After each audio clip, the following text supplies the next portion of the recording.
नमस्कार दोस्तों, स्वागत है आपका। दोस्तों, ऐसा कौन है जो अपने जीवन में सफल होना या धनवान होना नहीं चाहता। हर कोई ये सपना देखता है कि उसके पास भी बेशुमार दौलत हो, करोड़पति या अरबपति ना सही, लेकिन कम से कम इतना पैसा तो जरूर हो जिससे वह अपने और अपने परिवार को दुनिया की सारी खुशियां दे सके।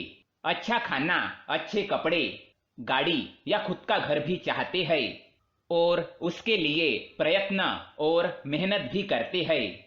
दोस्तों, हम में से कई लोग ऐसे होते हैं जिन्हें पैसा कमाने के लिए बहुत परिश्रम करना पड़ता है।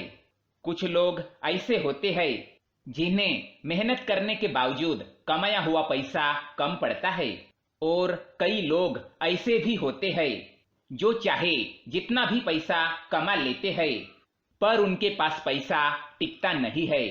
वहीं पर कुछ लोग इतने खुशकिस्मत भी होते हैं जिन्हें अपने पुरखों की धन दौलत विरासत में मिली होती है या परिवार का जमा जमाया व्यवसाय होता है, तो उन्हें पैसा कमाने के लिए ज्यादा मेहनत नहीं करनी पड़ती, लेकिन हाँ, उस विरासत को संभाल कर रखने के लिए मेहनत करनी ही पड़ती है, नहीं तो मिला हुआ सब कुछ बर्बाद हो सकता है।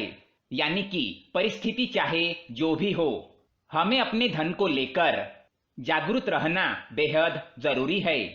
दोस्तों, आज हम व्यक्ति के उस परिस्थिति पर बात करेंगे जिसमें वह पैसा तो पर्याप्त मात्रा में या फिर आवश्यकता से अधिक कमा लेता है, लेकिन उसके पास वह पैसा नहीं टिकता और घर में हमेशा गरीबी की परिस्थिति बनी रहती है। आखिर ऐसा क्यों होता है? क्या कारण है कि मेहनत करने और पैसा कमाने के बावजूद आपको हमेशा पैसे की तंगी रहती है? तो दोस्तों, हो सकता है कि आपके जाने अनजाने में कुछ ऐसी गलतियां हो रही होंगी जिनकी वजह से आपके घर में गरीबी की स्थिति बनी रहती है। ये गलतियां हमारी आदतों की वजह से भी हो सकती है और ये भी हो सकता है इसके पीछे का कारण वास्तु दोष हो।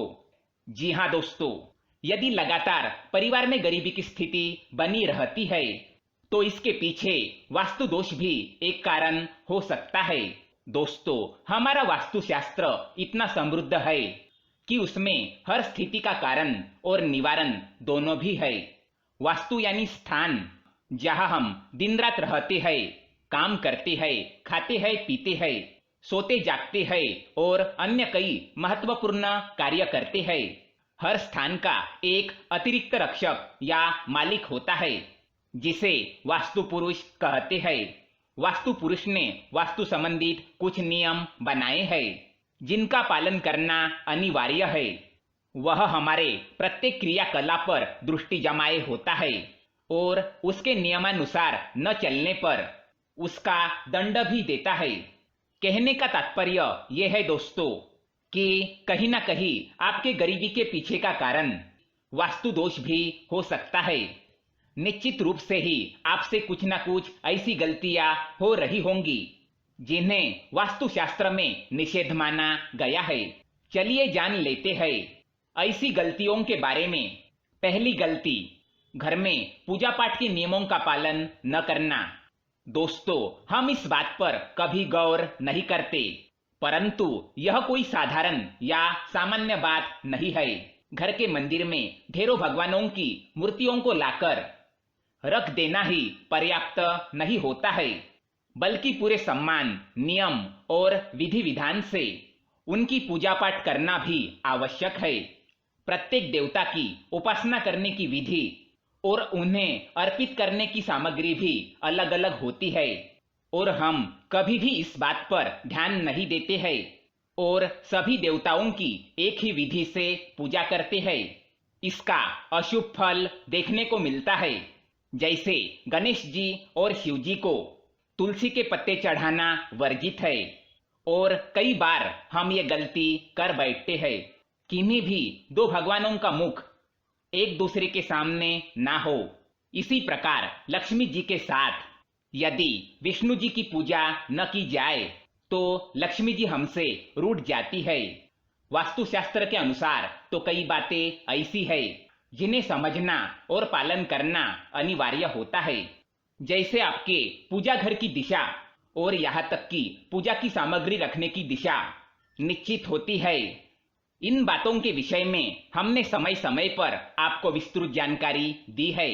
इन नियमों का पालन ना करने पर भगवान हम पर अप्रसन्न हो जाते हैं, जिससे घर में नकारात्मकता बढ़ जाती है और इसका असर मुख्य रूप से हमारी आर्थिक स्थिति पर पड़ता है।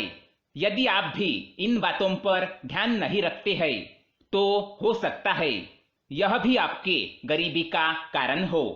दूसरी बात, झाड़ू का अपमान करना। दोस्तों, हम आपको कई बार बता चुके हैं कि झाड़ू धन की देवी लक्ष्मी जी का रूप है, इसलिए घर के सदस्यों को भी झाड़ू को नमस्कार करना चाहिए। झाड़ू का अनादर करना लक्ष्मी जी के अनादर करने के बराबर है। अतः वास्तुशास्त्र में भी झाड़ू के रख रखाव में अपनाई जाने वाली सावधानियों के बारे में विस्तार पूर्वक बताया गया है। यहाँ तक कि वास्तुशास्त्र के अनुसार घर में झाड़ू लगाने के समय से लेकर झाड़ू खरीदने तथा पुरानी झाड़ू को घर से बाहर फेंकने के नियम है तथा दिन भी सुनिश्चित है। इनका अवश्य ध्यान रखिए। झाड़ू को केवल साफ सफाई का सामान्य साधन न समझे, इसे पूरे सम्मान के साथ अपने घर में रखे। इसे पैर न लगाए, उसे ऐसी जगह पर छुपा के रखे जहां किसी बाहरी व्यक्ति की दृष्टि ना पड़े। झाड़ू को कचरे के डिब्बे में ना रखे और इससे कभी भी झूठन साफ ना करे। झाड़ू को दान में ना दे। लक्ष्मी जी को प्रसन्न करने के लिए कभी भी झाड़ू का अनादर ना करे। इसके अलावा दोस्तों, वास्तु पुरुष के अनुसार मनुष्यों को अपने बुजुर्गों का सम्मान अवश्य करना चाहिए। जिन घरों में बुजुर्गों का अपमान किया जाता है उस घर का वास्तु पुरुष दुखी हो जाता है और इस कारण से वह नकारात्मक ऊर्जाओं से घर की रक्षा नहीं कर पाता, जिस कारण घर में क्लेश, झगड़े और गरीबी बनी रहती है। तो दोस्तों, ये थी वो कुछ महत्वपूर्ण बातें जो आपके गरीबी का कारण हो सकती है। अगर ये जानकारी पसंद आए तो वीडियो को लाइक करें, कमेंट में जय मां लक्ष्मी अवश्य लिखें।